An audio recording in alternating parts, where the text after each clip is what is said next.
Welcome to Lead Different, the podcast that redefines leadership and challenges the status quo.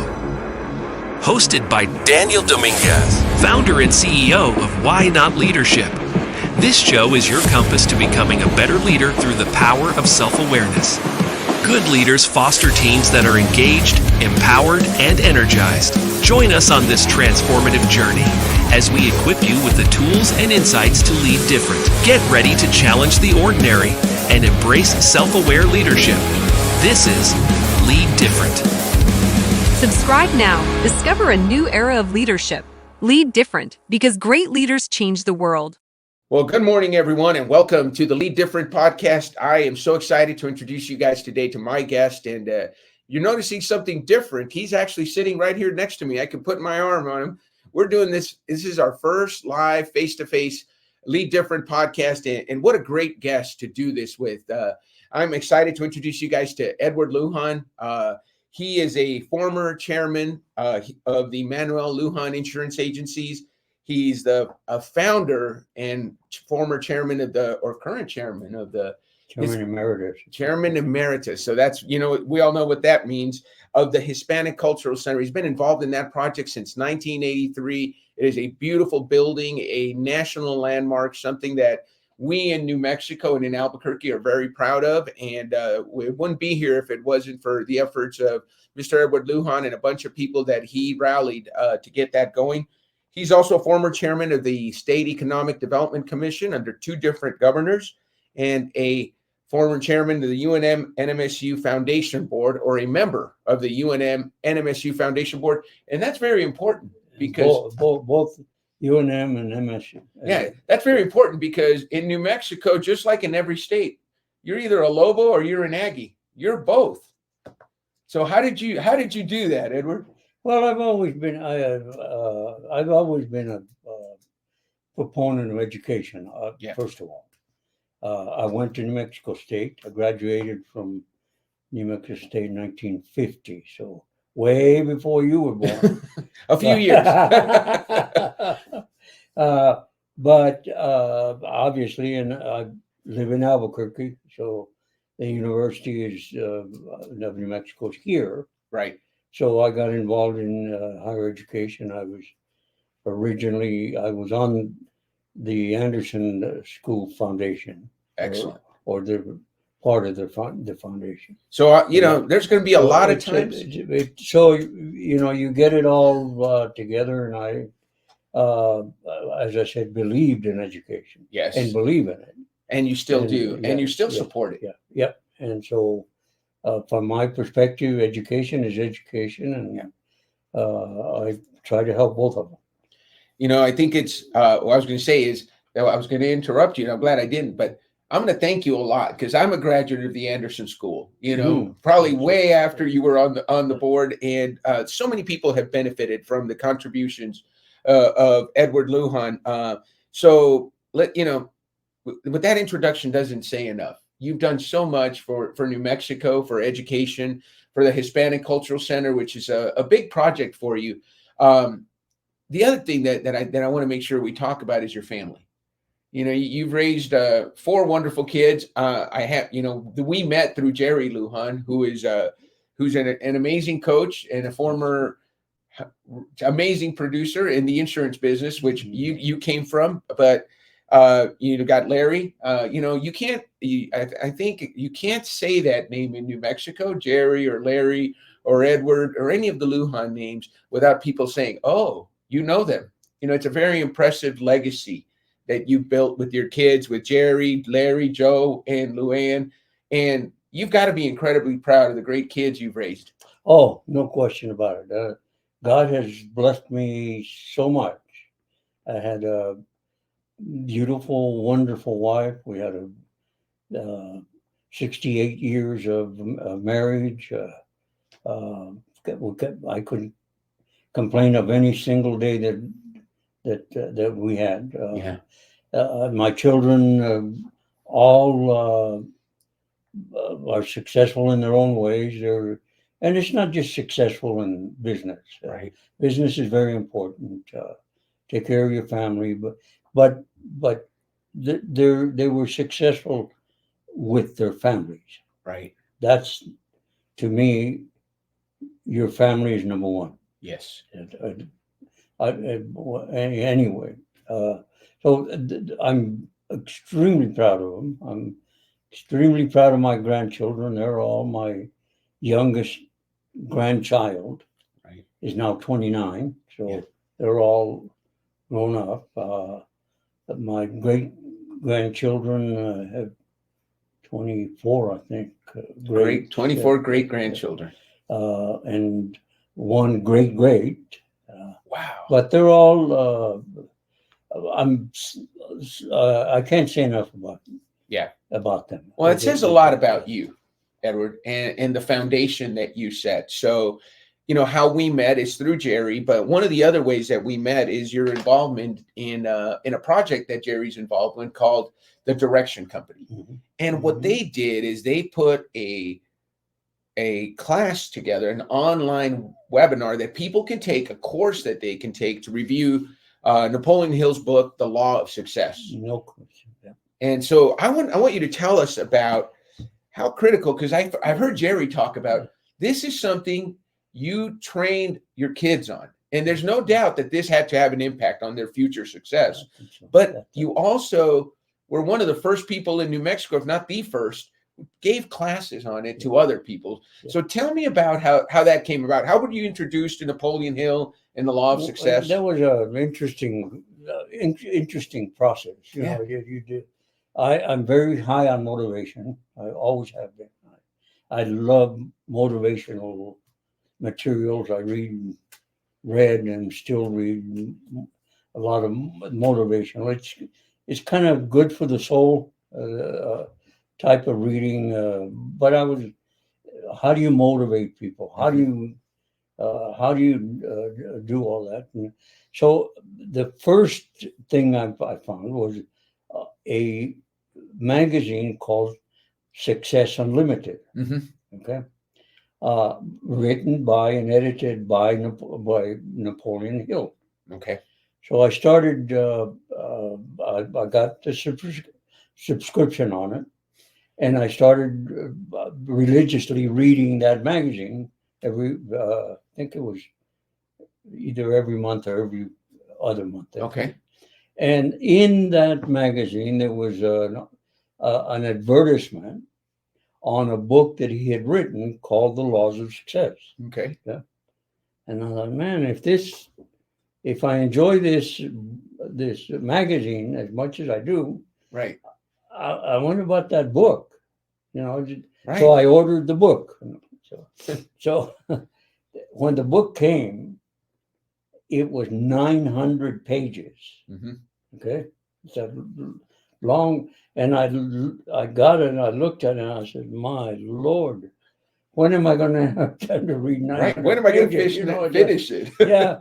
But I thought, well, I paid for it. I bought the book. I paid for it. I just, at least scan it.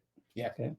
Well, I didn't just at least scan it. The minute I started reading it, the more I read it, the more sense it made. Yeah. The more I wanted to read it. And I finally did read the whole 900 pages. And I thought that was a best book I've read on success.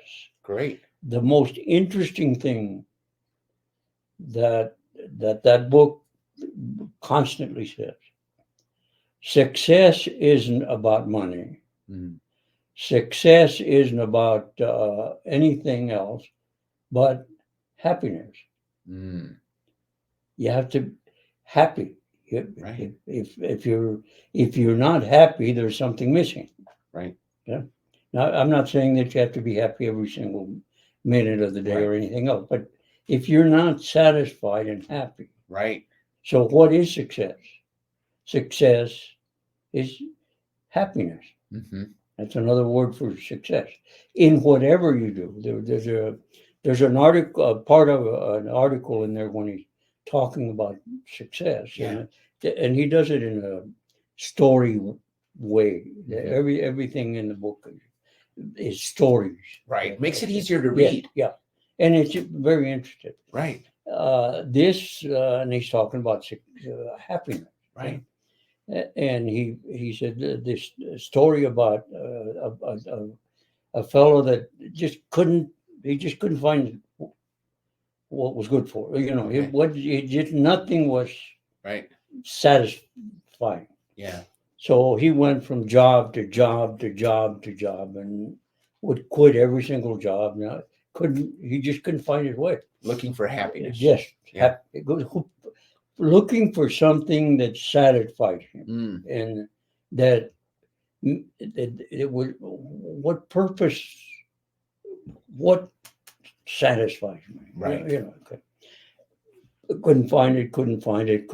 Finally went into one of these communes type thing. Not a cult, but a commune. Like,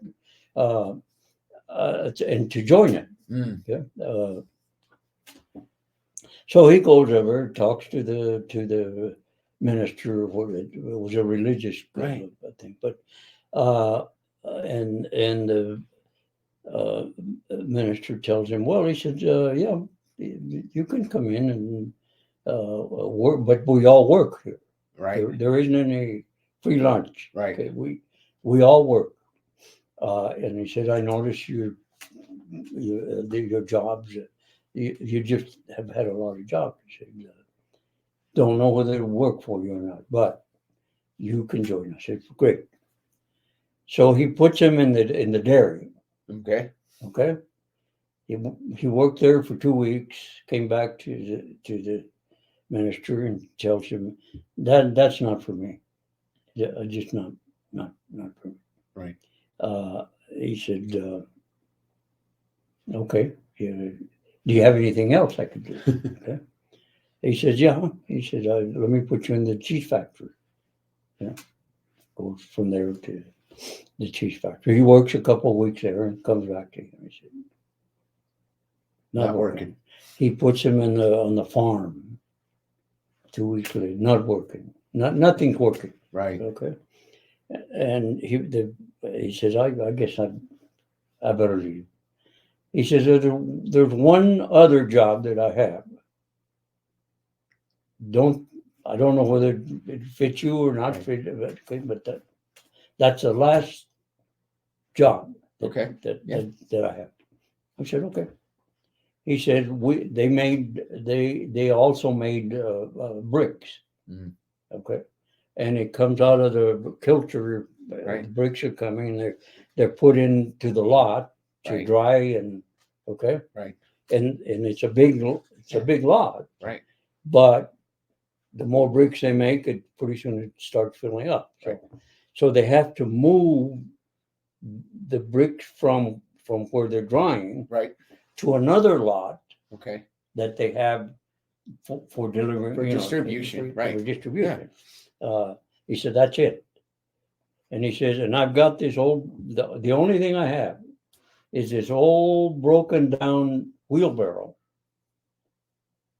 that you can use. Fix it but that's all I got. Right.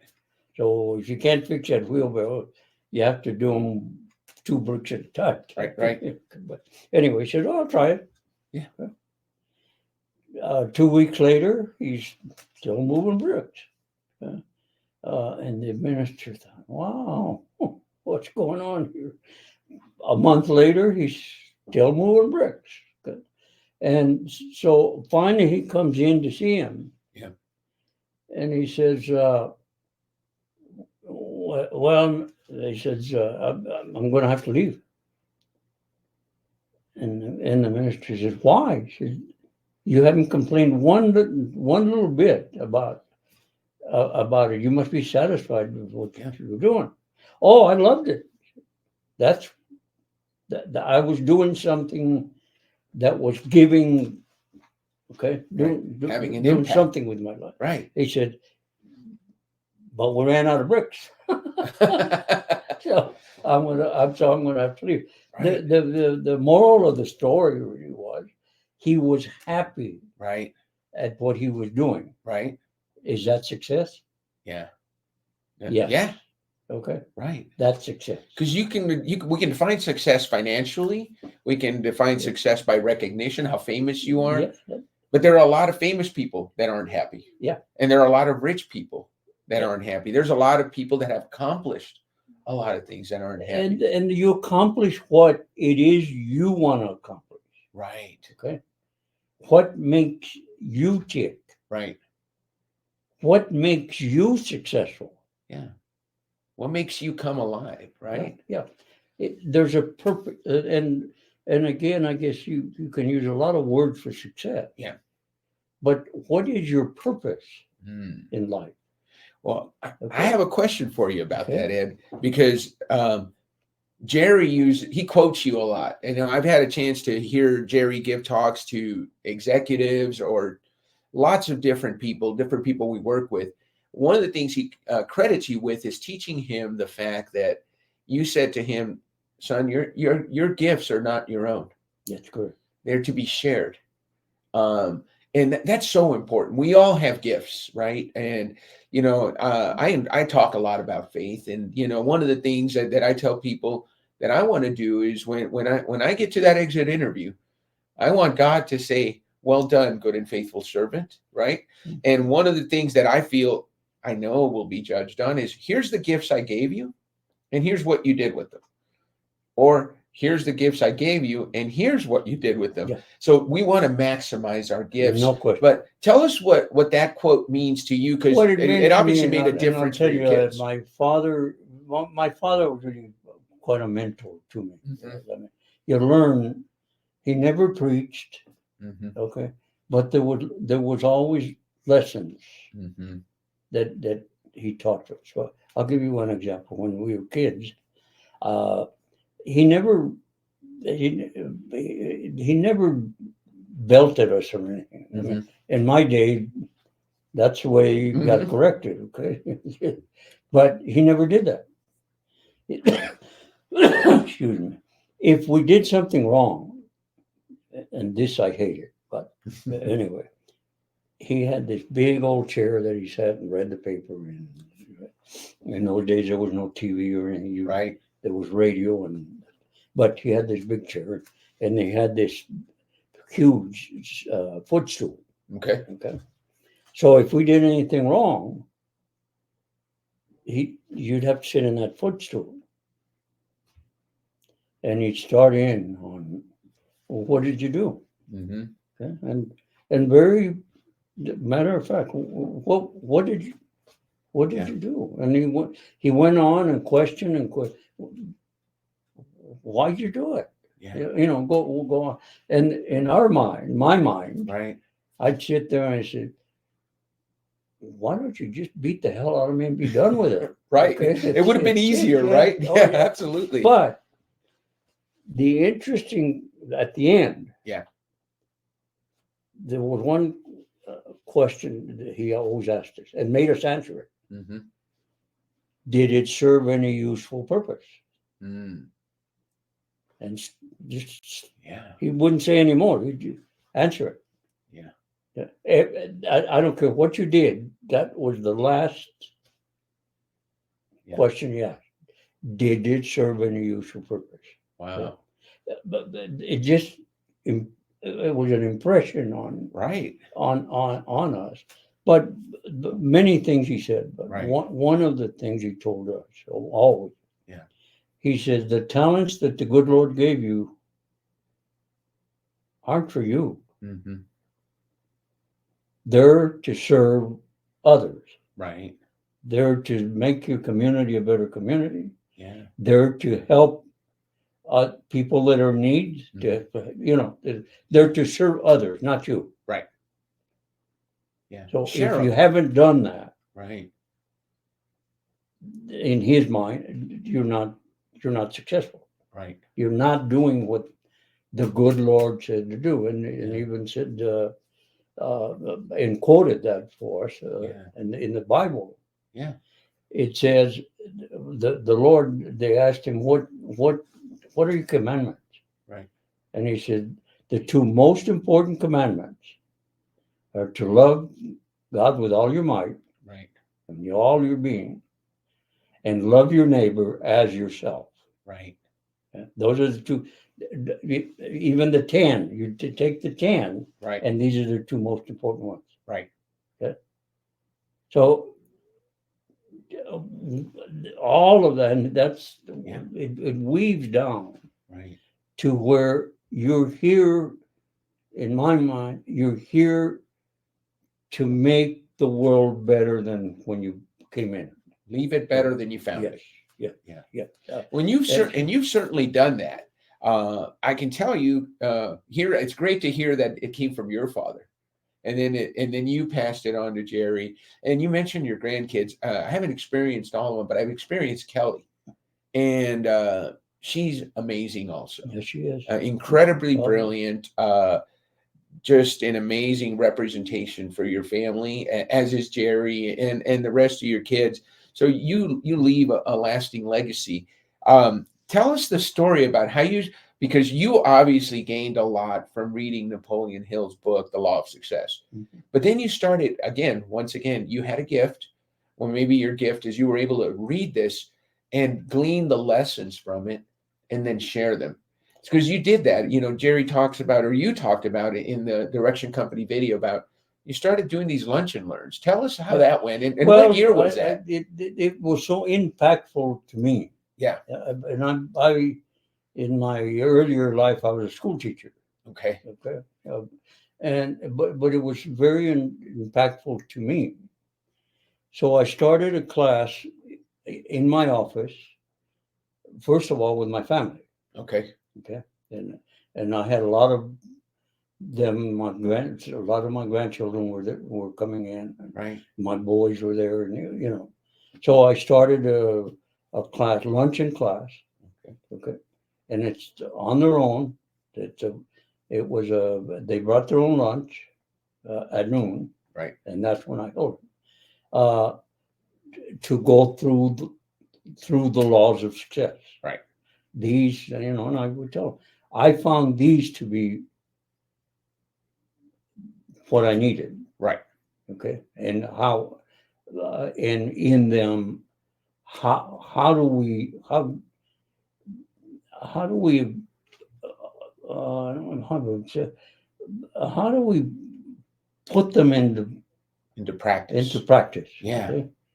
And so if they were that impactful to me, I hope they're somewhat impactful to you. Right. Okay. And so I did. My first class was with them. Okay. Then other employees kept hearing about it, and some of them came to me and said, "Can we come to this class?" Yeah, why? I finished theirs. Right. And could you do that for some of us? Yeah. I said, yeah, I will. Again, here's the rules. Right. And it's on your time. You got to bring your own lunch. It's on your time. Okay. And then you just taught for an hour and that's great that you had an educational background. So you knew how to create an outline and how to teach it. And I'm sure it was very impactful. Yeah. And then what I did,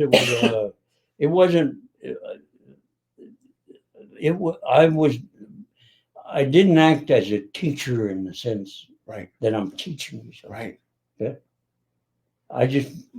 So the first thing I did is I got them all to vote. Right.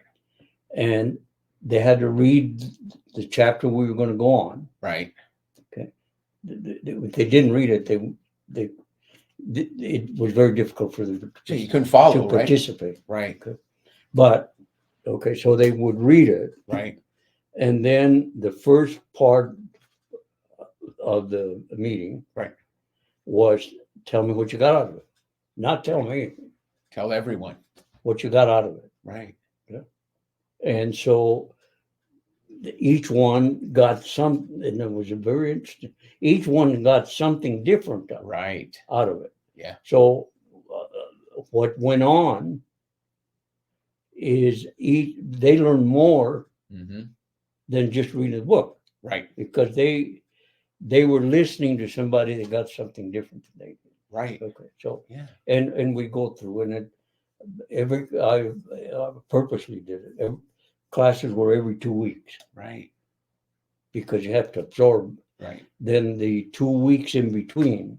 So it's 32 weeks. Yes, 16. Yeah. But the weeks in between, Right. 2 things they had to do. One is they had to practice what they had just gone through. The Use previous it, law. Use it in their daily life. Mm-hmm. Okay. And Yeah. however, and then read the next chapter. Okay. And so the next meeting Right. was twofold. One was tell me quickly what you got out of the first class Right. and what you did to. Right. How did you implement it? Yeah. How Right. did you? Okay. And then we'll go into the second part, that chapter. Right. And leave. Okay. And do the same thing. Implement what you just went through. And they took 32 weeks. Yeah. Right. So it's almost more than half a year. Each one of them. Yeah. Got a whole lot out of it. So I taught 10 classes maybe at the office. Everybody took it. So somewhere or another. And Edward, how much were you charging for this? Because everybody's going to ask, how much do we charge? This is amazing. Nothing. That was my contribution to my employer. Yeah. Okay. Then I did when I came here with Jerry. Right. And I did classes for his clients, contemporaries or clients. Yeah. Okay. And I did 4 or 5 classes, I guess, with different business groups. people. Yep. Yeah. And, that speaks to your generosity, Edward. I mean, when we look at your record of the things that you've done, yes, you had success as the chairman of the Manuel Lujan Agencies, and you've had success in politics as the chairman of the State Economic Development Commission. But what I find in your history is you're always giving back. You always find a way to give back. And this is stuff, and coaches out there, I know you're thinking, how do we incorporate something like this? This is a great system for a book review. So you read the chapter, you implement it, and then you read the next chapter for the next time that you come back. So it's a great way to go through a book review. But today, especially in today's economy, there's a lot of coaches out there. This is a great, and there probably is a ton of value that you could attach to this. But you did it as a gift to your employees, the people you were working with, and you built a great company. One of the things I wanted to talk to you about, because there are 16 lessons in the law of success. And the one you spoke about on the Direction Company website was the golden rule. Yes. So I would love for you to share with our viewers a little bit about what you talked about with regards to the golden rule. I used the golden rule in 2 ways. Okay? Yeah. Do unto others as you would like for them to do unto you. Right. There's a second part to that we always forget. Think about others as you would like for them to think about you. Well, it isn't just doing. Mm. It's that camaraderie. Right. It's that human nature is very interesting. Mm-hmm. It's like a boomerang. Mm. It really is. The interaction between human beings. If I respect you, mm-hmm. Chances 99% of the time, you're going to respect me. Right. Yeah. If I like you, 99% of the chance is you're going to like me. Right. But those are, I'm just giving you nothings. But if I interact with you, yes, you're going to interact with me. Right. Yeah. And that's the way the world goes around. Right. And it doesn't go around by itself. Mm-hmm. Okay. You're not alone in this world. Right. And you can't do things all by yourself. Right. I often would tell my boys and everybody else, and I tease myself, but I think I was correct. I'm the greatest delegator in the world. Really? On purpose. Yeah. It's not just, I want to delegate this to right. you and have nothing to do. Right. But think about it. If I have 14 very trusted people around me. Yeah. Yeah. Then we talk about multitasking. Right. You can't multitask. Right. You can do one at a time. Yeah. Some people But- call it multi-failing. Yeah. But if you have 14 others, Yeah. instead of being able to do one thing, I can do 15. Right. Yeah. But am I multitasking then? No, you're doing one thing. I'm doing mine, but I'm leading 14 others Yeah. to move the same way. That's exactly what happened with our business. Yeah. I mean, it wasn't me. It was. Yeah. Well. It wasn't just me. They were, every one of them You gave them was critical tasks. contributing. and- Every one of them was one of those 14. Yeah. You might as well have made it 15 so you could have 16, right? Each one for each of the lessons, right, Edward? Yeah. You probably did, probably subconsciously. Yeah. Well, you find out what your gifts are, right? I think Jerry's very good at that. I'm sure he got it from you. You find out what your own gifts are. You find out what your own limitations are. And then you let other people that have gifts different than yours Absolutely do what they're good at because absolutely, because you it can makes them happy. Yeah, you're not an expert at everything. Nobody. If anybody thinks they are, They're not. no, you can't be an expert at everything. Well, you mentioned something in the conversation too. I think it was Ricardo Montalban that you met. That And was when part we're of talking the about this, culture. That was part of the Tell us Hispanic about Cultural that. Center. When I got very involved in the cultural center, part of what was happening, and it's now changing a little bit, but it's still happening. Two things. What was happening is we were beginning to lose our culture. Mhm. Okay. And not just because Right. there was reason. When we went to school, this was back in the 30s and 40s. Mhm. When we went to school, and in Santa Fe, for example, in our community, Mhm. we spoke up. We were fortunate, and my parents were teachers, Mhm. so they did teach us English. Right. Okay, a little, Right. because we'd learn it at home, Right. but we walked out the door, and all my buddies spoke was Spanish. Right. I mean, the whole community spoke Spanish. Right. Okay, so we were very proficient in Spanish, Right. in our case, and not very proficient in English. Mm. Yeah. So what happened is when we went to school, they wanted, properly so, Mhm. but they went about it the wrong way. They wanted us to learn English Right. and be proficient in English, not Right. just learn it. Yeah. Okay. But what they did, the nuns put a rule in, and so did every school did, Sure. that if you spoke Spanish in the classroom or in the school grounds, Mhm. remember the old rule The ruler, that they had yeah. rulers and Yeah. they'd hit your knuckles? That was true. Yeah. Okay. So we finished school and all, we Right. get married, we start having our kids, and then our kids started going to school. And we thought, that's not going to happen to them. They're not going Mhm. to be punished for that. Right. So we're going to fool them. We're going to teach them English first, Mm. and then we'll teach them Spanish. Right. Okay. That way they won't get That way punished. they won't get wrapped in the knuckles, right? Right. Okay. What happened, and that was a big mistake on our part, Mhm. that by the time we were going to teach them Spanish, they didn't need it. Right. The whole neighborhood.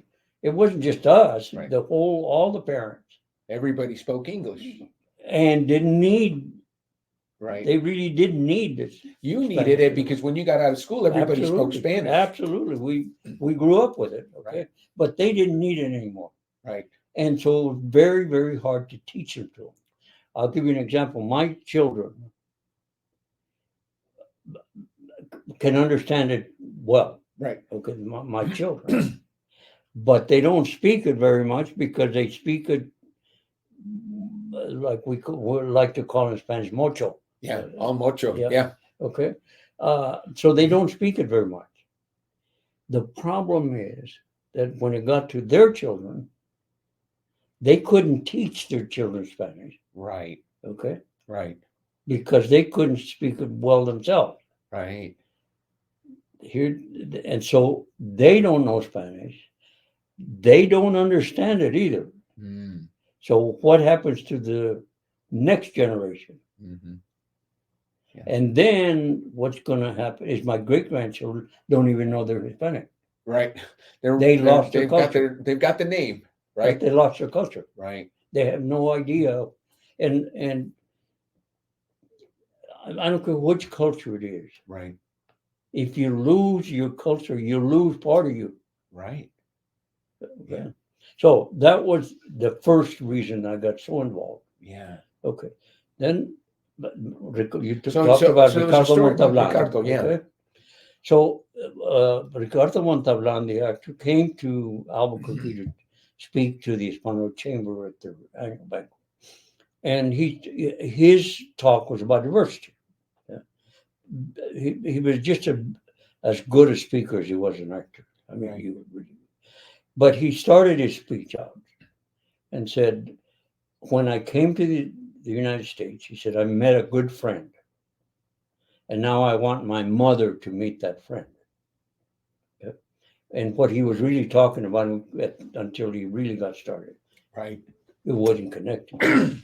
His friend was the United States. His mother was Mexico. Okay. So he goes through his talk. And he Right. says, we have discrimination like everybody else does. It's different than yours. Mm-hmm. Here in this country, it's ethnic discrimination. Mm-hmm. Whether it's Hispanic, whether it's black, whether whoever. Right. But there's that element of people that discriminate. Right. Okay. He says in Mexico at that time, we have discrimination, but it's not ethnic. It's economic. Mm-hmm. We have the very rich and the very poor. We don't have a middle class. Right. At that time. Right. Okay. And he said, we need to correct that. Mm-hmm. And then he started, he said, but my father used to bring us across the border. I think it was in the McAllen area or something. Right. Anyway. And he said, and I couldn't never understand this. He said that we'd see signs that said, Mexicans can't eat here.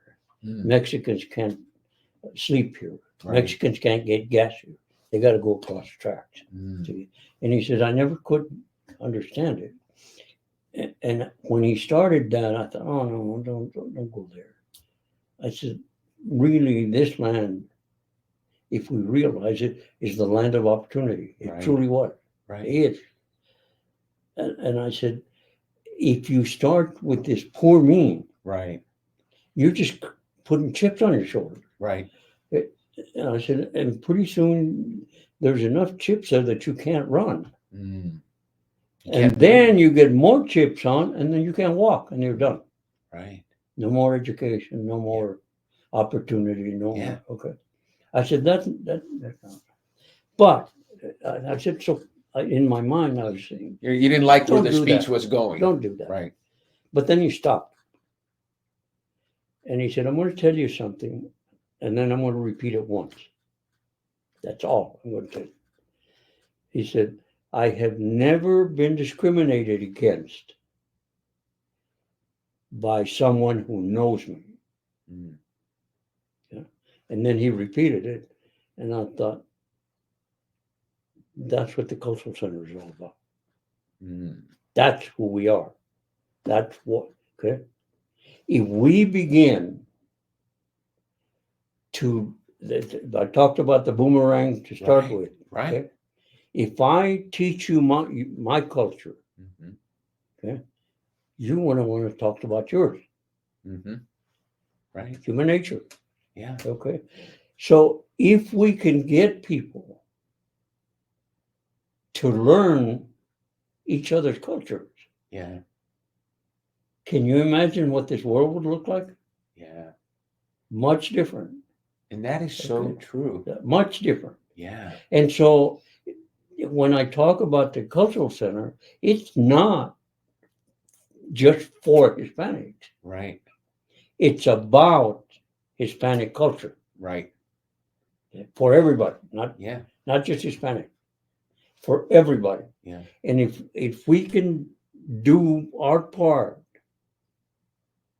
to do that, and we try to promote that, Right. it's all cultures. It's not one. Right. Good. Yeah. And That's so important. I think so. Let me see if I can recap it and see if I'm understanding you, because I think what we're doing with the cultural center is we're teaching people about our culture. That's correct. Because if Ricardo was correct, once you know us, you can't discriminate against You us, won't. right? You know You're who much, we are. I mean, maybe 1%, right? But 99.9% of the Yeah. time, when you get to know someone, it's really hard to discriminate Yeah, against yeah, them. it is. So the mission became, that's what really stuck with you Yes. and really drove And your that's what- commitment to That's that. who we are. That is fantastic. And we do teach Spanish. Yeah. And we do try to keep the culture, the language alive, because I equate the cultural center, and then cut me off if you need to, because I can go on. No, and on. please.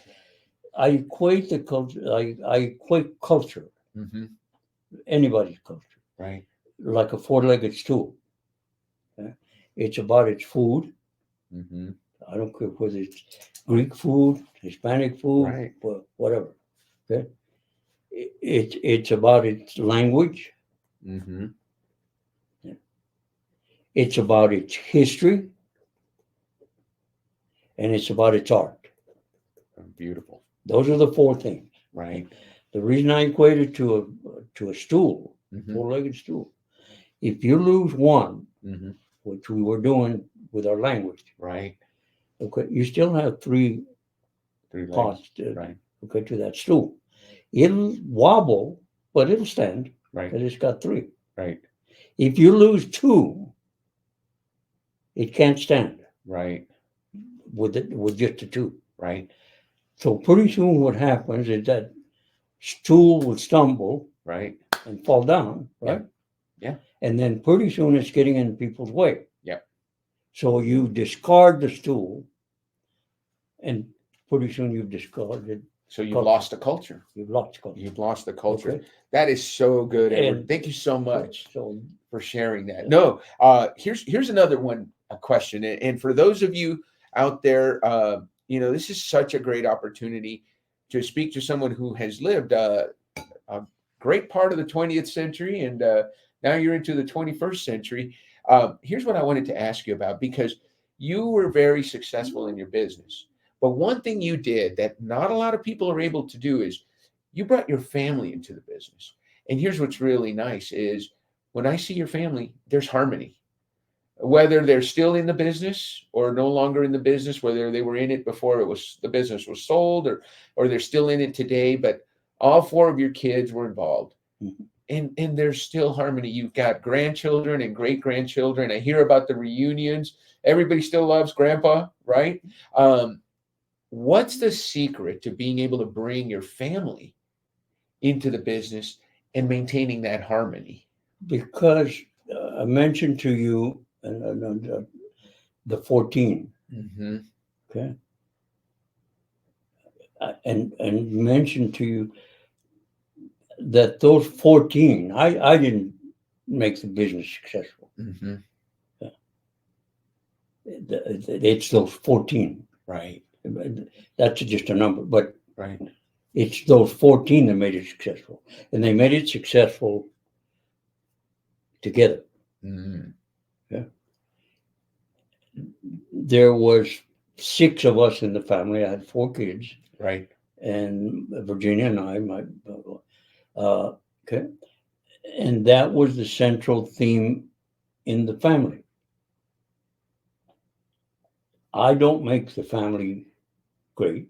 Right. Virginia doesn't make the family great. Yeah. Larry doesn't. Luann doesn't. Jerry doesn't. Joe does. We do. Mm-hmm. Yeah. Mm-hmm. And if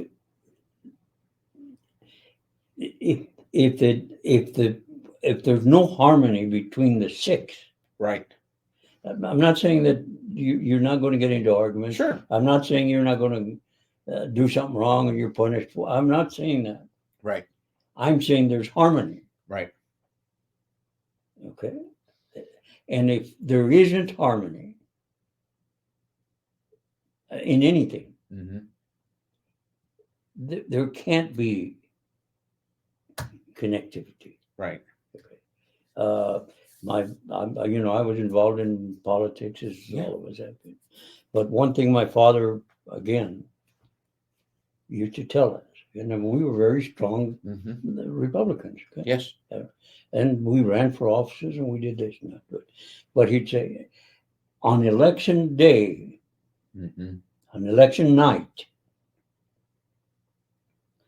he said, I want you to, once the results are in and we know who won and who lost, I want you to grab that eraser, erase the blackboard, and work for the good of your community with whoever got elected.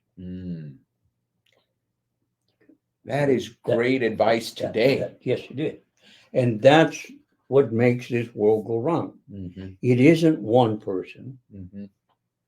It's I keep thinking about the 14, but that's it's the 14 that make it. It's the team. Yeah. Right. Whatever the size of your it's team the is. 15 Right. that make it. Can make it a good world, can make it a bad world. Right. You brought it to 16 when you added your wife in there. Yep. So you two, and then the 14, that makes it 16. So It matches is. the 16 lessons of it. But everything revolves around that. Right. I want to make sure that you guys watching, I want to make sure you guys listen to that lesson, because I love that, Edward's saying, yeah, you can run for office and you can disagree. One of the other things you said is it's okay to disagree.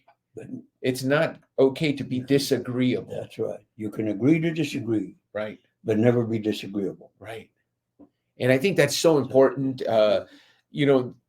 There's a lot of talk about the peaceful transfer of power, whether you're a Republican or a Democrat, and I think I think if all of us take that approach, because guess what, and let's talk about the presidential election, is one of them's going to win and one of them's going to lose. When it's all over, whoever wins, let's support them, because they're going to be running our country. For the good of your country. Yeah.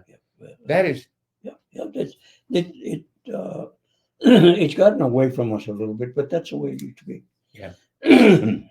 No, I think that is. It's again, it's the boomerang. Yeah. If I respect you, right, you're probably going to respect me, and that goes a long way in politics. Yeah. Okay.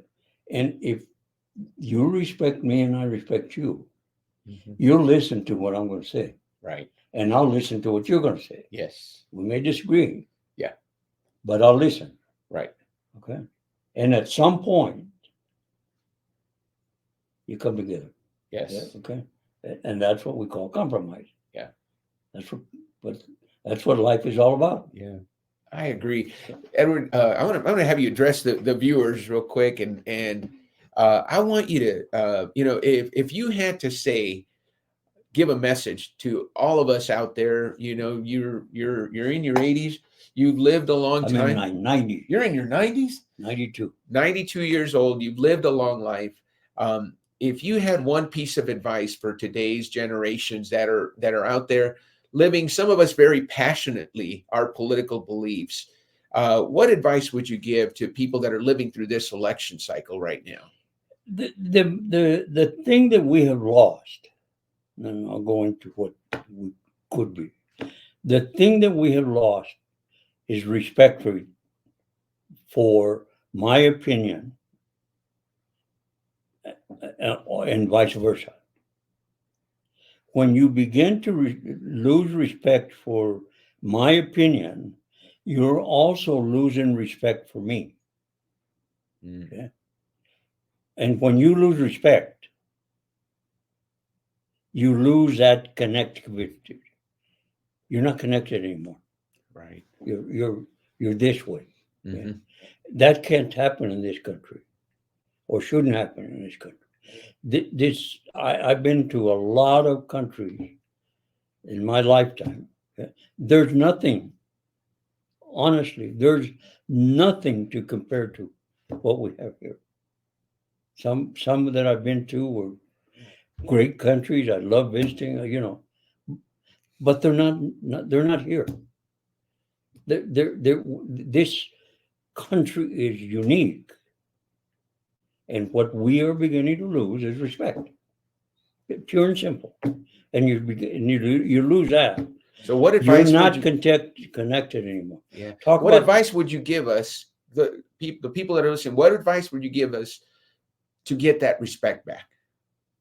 you have to work at it. Yeah. You have to like people. You have to understand that you're part of these. How many million of people Mhm. do we have in this country? You're part of it, Right. and without you, it doesn't work. It's almost like the 14 that I told you about. Mhm. Okay, Yeah. you have to work together. Yeah. To make it work. Democracy doesn't just work. Yeah. You have to make it work.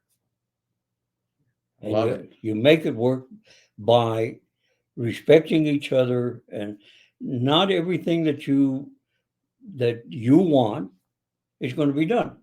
Right. Makes sense. But I would rather have 40% of something than 0% of something. Yeah. Okay? And then if we think about that, the country itself, and whoever the president is, whoever the governor is, whoever any public official is, Mhm. okay, they're not alone. Yeah. If we don't help, if we don't, I'm not talking about, okay, you're now the president will do exactly what you want. Right. Will think the way you want. Right. I'm not saying that. Right. You can agree to disagree, but try to make it better. Absolutely. That's great advice. Edward, what do you say we end the interview on that note? Why not? Thank you so much. This has been a great pleasure. Guys, I hope you enjoy this interview as much as I enjoyed interviewing Edward. Don't forget to follow the podcast. Don't forget to give us a like, send us your comments, and share it with your friends. This is a treasure. Edward Lujan is truly a national treasure. 92 years of wisdom, and then the hundreds of years of ancestry that he brings, and his commitment to community, to serving, and to his family is incredibly evident. I'm so glad we had this opportunity, Edward, and thank you for being on the show. Thank you very much, Butter. Thank you, Edward. This is Lead Different. Subscribe now. Discover a new era of leadership. Lead different because great leaders change the world.